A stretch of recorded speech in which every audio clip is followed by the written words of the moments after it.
எவ்வளவு பிரச்சனை அடிச்ச பிறகும் அவனுடைய தீர்மானம் என்ன தெரியுமா? நான் எந்த நேரத்தில் பின்வாங்கவே மாட்டேன். கர்த்தருக்காக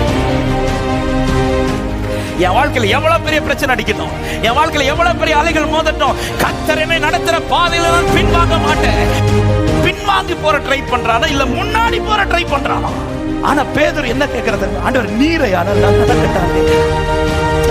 பிரச்சனை வர்றதை என்ன பின்வாங்க வைக்க. இல்ல இல்ல இல்ல, நான் அவரால் அழைக்கப்பட்டவன், பின்வாங்க மாட்டேன். உனக்காய் கர்த்தர் காணப்படுவார். நான் உங்களுக்கு காணப்படுவேன் என்று சொல்லியிருக்கிறார். மார்க் 6வது அதிகாரத்தில் நமக்கு தெரியும், சீஷர்கள் இப்பொழுது அக்கறைக்கு புறப்பட்டு போகிறார்கள். இந்த பாதை என்பது சீஷர்கள் கேட்டு நடக்கிற பாதை அல்ல, இயேசு அனுமதித்த பாதை. ஆண்டவர் தான் ட்ராக்கை செலக்ட் பண்றார், ஆண்டவர் தான் ட்ராக்ல போகிற வண்டியும் செலக்ட் பண்றார், ஆண்டவர் தான் டைமையும் செலக்ட் பண்றார். எல்லாமே அவர் செலக்ட் பண்ணி எப்படி அனுப்புறார் தெரியுமா? துரிதப்படுத்தி இம்மிடியேட்டா போங்கன்றார். இம்மிடியேட்டா போங்க, ஃபோர்ஸ் பண்ணி அனுப்புறார். பல பாதைகள் நாம விரும்பி வந்ததுக்கல்ல, கர்த்தர் இழுத்துட்டு வந்தது. ஃபோர்ஸ் பண்ணி கண்டிப்பா டியூஷன் போயே ஆகணும்னு பெற்றோர் கைப்பிடிச்சு இழுத்துட்டு போறது மாதிரி. இல்லம்மா வேண்டாம் வேண்டாம்லாம் எனக்கு நல்ல ஞாபகம் இருக்கு. ஒரு ஈவினிங் நான் எங்க அம்மாட்ட அடி வாங்கினது. ஏன்னா வீட்டில் அன்னைக்குதான் சொந்தக்காரங்க வந்திருக்கிறாங்க, எல்லாரும் பீச்சுக்கு போறாங்க. என்ன டியூஷன் போக சொன்னா எனக்கு எப்படி இருக்கும்? அந்த டைம் தான் எங்க அம்மா பிடி பக்கத்துல தான் டியூஷன். நீ இருந்துட்டு வா, எனக்கு பீச் தான். இப்போ ஃபோர்ஸ் பண்ணி அனுப்புறார் ஆண்டவர். இந்த சீஷர்களை துரிதப்படுத்துறார். ஆண்டவர் நீங்க எங்க போறீங்க? நான் மலைக்கு போறேன், நான் ஜெபிக்க போறேன். என்ன ஒரு பாதையில் நடக்க விட்டுட்டு அவர் போய் ஒரு காரியத்தை சொல்ல விரும்புற. அவங்கள அனுப்பி விட்டுட்டு அவர் ஏதோ ஒன்று செய்யல, ஏதோ ஒன்று செய்யல. அவர் ஜெபிக்க போய் உட்கார்ந்தாலும் அவர் பார்வை முழுவதும் அந்த சீஷர்கள் மேல இருந்துட்டார். சில உள்ளத்துக்கு இந்த வார்த்தை ஆண்டவர் இந்த காலை நேரத்தில் பேசும்படி பலமுறை இந்த வார்த்தையை தியானித்து இருக்கிறோம், படிச்சிருக்கிறோம். ஆனா தெரியல, இன்னைக்கு இந்த வார்த்தை ஆண்டவர் பேசும்படி மறுபடியும் உன்னை நடத்தி விட்டுட்டு நான் எங்கேயோ எதையோ செய்யல, உன்னைதான் நான் பார்த்துட்டே இருக்கிறேன். கத்த சொல்றான், உன்னை பார்த்துட்டே இருக்கிறேன். நீ நடக்கிறத யாரும் பார்க்கல, உனக்கு என்ன நடக்குதுன்னு உன்னை சுற்றி பார்க்கறதுக்கு ஒரு கண்களும் இல்லை. ஆனா என்ன நடத்துகிறேன் தேவன் பார்த்து கொண்டு. பரீட்சை என்றே தெய்வம் அனுமதிச்சா, பரிகாரம் எனக்காய் கருதிட்டுண்டு.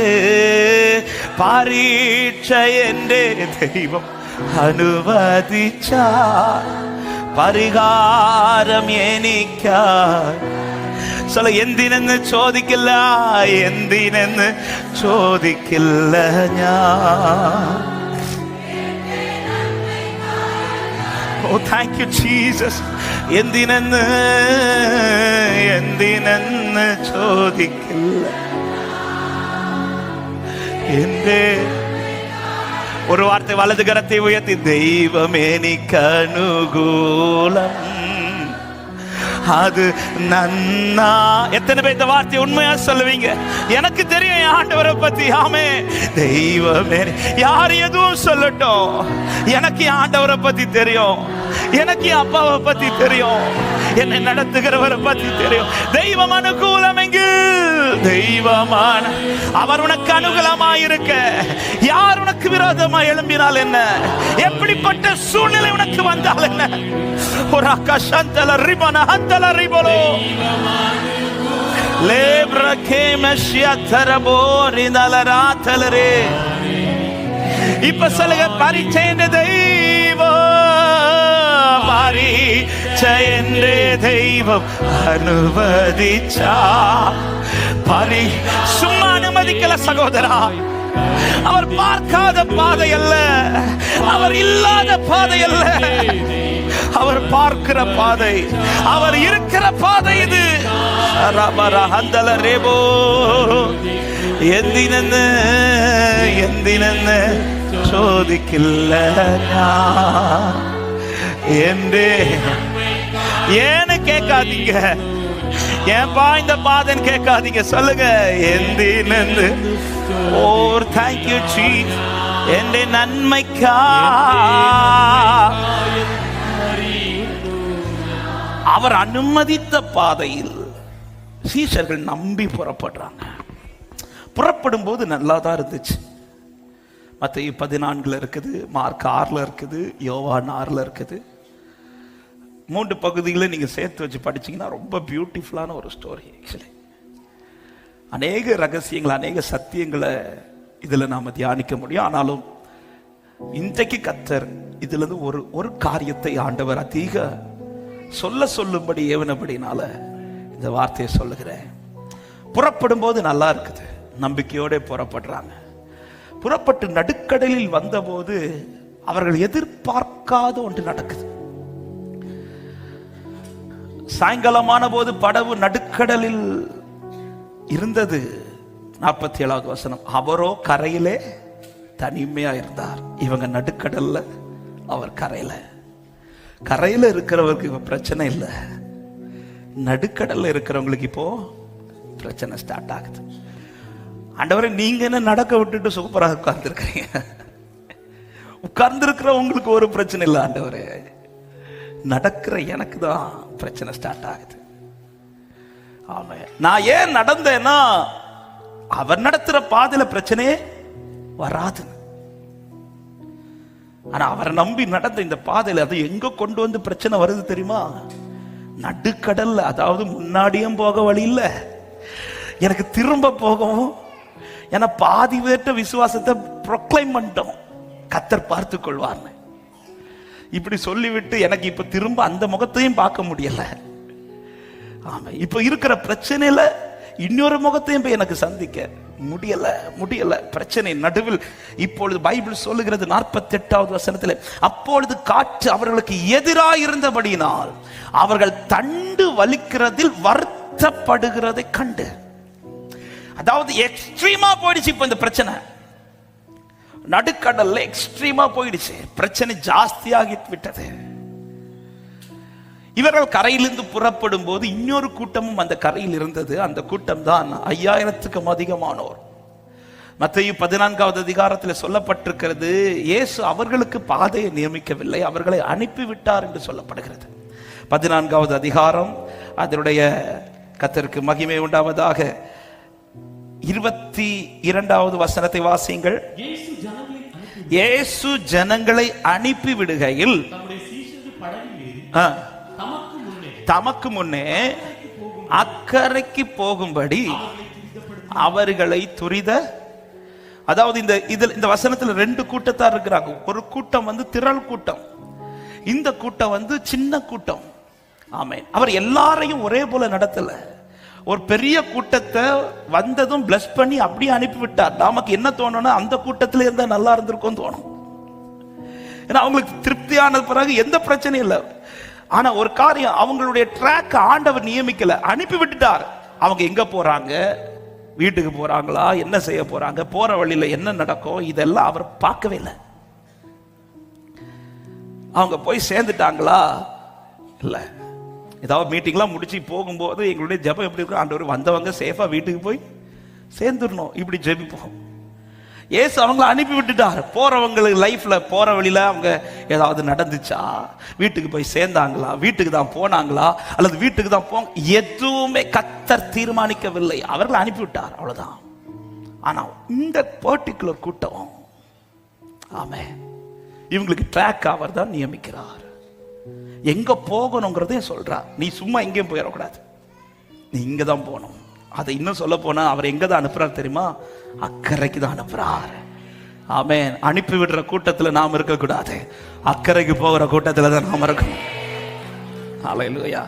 அப்படியான ஒரு வார்த்தையை சொல்றேன், ஏதோ ஒரு பாதையில் நடக்கிறவனுக்கல்ல அக்கறை, அவர் நியமித்த பாதையில் நடக்கிறவனுக்கு மட்டும்தான் அக்கறை.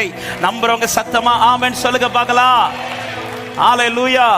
அக்கறைக்கு போக வேண்டிய ஒரே பாதை நாம் நியமிக்கிற பாதை அல்ல, நம்மை அழைத்தவர் நியமித்த பாதை. அவர் நியமித்த பாதையில் போறவங்களுக்கு மட்டும்தான் அக்கறை. அவர்களை அக்கறைக்கு துரிதப்படுத்தி இப்பொழுது இந்த கூட்டத்தை அவர் புறப்பட இன்னொரு கூட்டத்தை அனுப்பி விடுறார். அவங்களுக்கு என்ன நடந்துச்சு, அவங்களுக்கு ப்ராப்ளம் வந்துச்சா, எதுவுமே தெரியாது. இயேசுவும் அவர்களை பார்க்கவில்லை. பைபிள் சொல்லுகிறது, இந்த சின்ன கூட்டம் நடுக்கடல்ல இருக்கும்போது அவர் கரையில் இருந்தார். அந்த அனுப்பிவிட்ட கூட்டம் எங்க இருக்கும்போது அதெல்லாம் சொல்லல.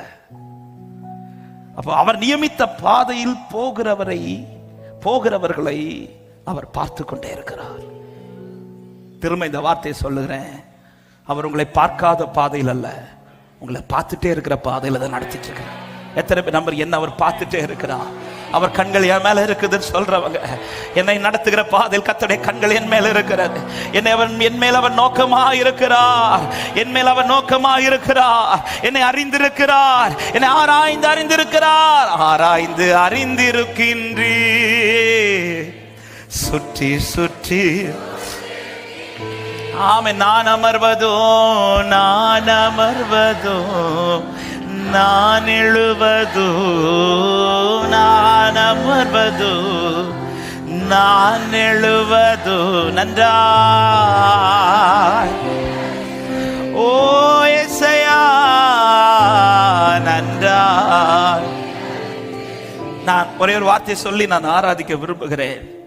இப்பொழுது பைபிள் சொல்லுகிறது, மார்க் 6வது அதிகாரம் அதனுடைய 48வது வசனத்தில், அப்பொழுது காற்று அவர்களுக்கு எதிராக இருந்தபடியினால் அவர்கள் தண்டு வலிக்கிறதில் வருத்தப்படுகிறதை அவர் கண்டு ராத்திரியில் 4ஆம் ஜாமத்தில் கடலின் மேல் நடந்து அவர்களிடத்தில் வந்து அவர்களை கடந்து போகிறவர்களைப் போல காணப்பட்டார்.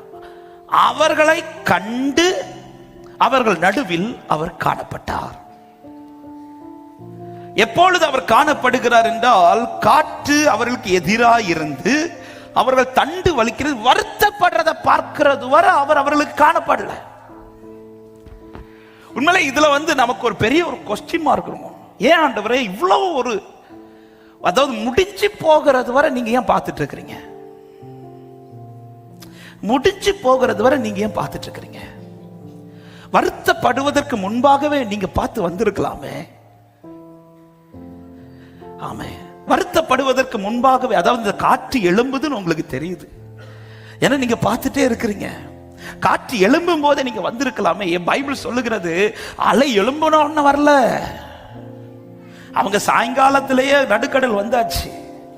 4ஆம் ஜாமத்துல தான் அவர் வாரார். அதாவது எதிர்காற்று எழும்பி இன்னும் கொஞ்ச நேரத்தில் இவங்க மூழ்க போறாங்க. இந்த தருணத்தை பார்த்த பிறகுதான் அவர் வாரார். ஆண்டவரே, இந்த வருத்தம் வருவதற்கு முன்பாகவே நீங்க காணப்பட்டிருக்கலாமே, ஏன் வருத்தப்படுகிறதை கண்ட பிறகு அவர்களை காண வைக்கிறீர்? ஆமென். இதில் ஒரே ஒரு வார்த்தையை சொல்ல விரும்புகிறேன். இந்த வார்த்தையை கடந்த நாள்ல தியானிக்கும் போது ஆண்டவர் இந்த வசனத்திலிருந்து ஒரு காரியத்தை ஆமென் என்னோடு பேசினது என்ன தெரியுமா? அவங்க எப்படி இருக்கிறாங்கன்னா, இப்ப இந்த சிச்சுவேஷன்ல பிரச்சனை ஜாஸ்தி ஆகுது, படகு இப்ப தத்தளிக்குது. அவங்க எதுக்கு தான் ட்ரை பண்றாங்க தெரியுமா? இந்த படகு திரும்ப பின்னோக்கி போகணுங்கிறதுக்கல்ல, தேவன் சொன்ன இடத்துக்கு போகணுன்றதான் ட்ரை பண்றாங்க. ஆமென். ஆங்கிலத்தில் ஒரு மொழிபெயர்ப்புல அதனுடைய அர்த்தம் இப்படி கொடுக்கப்பட்டிருக்கிறது, அவன் இன்னும் முன்னாடி போறதுக்கு ட்ரை பண்றான்.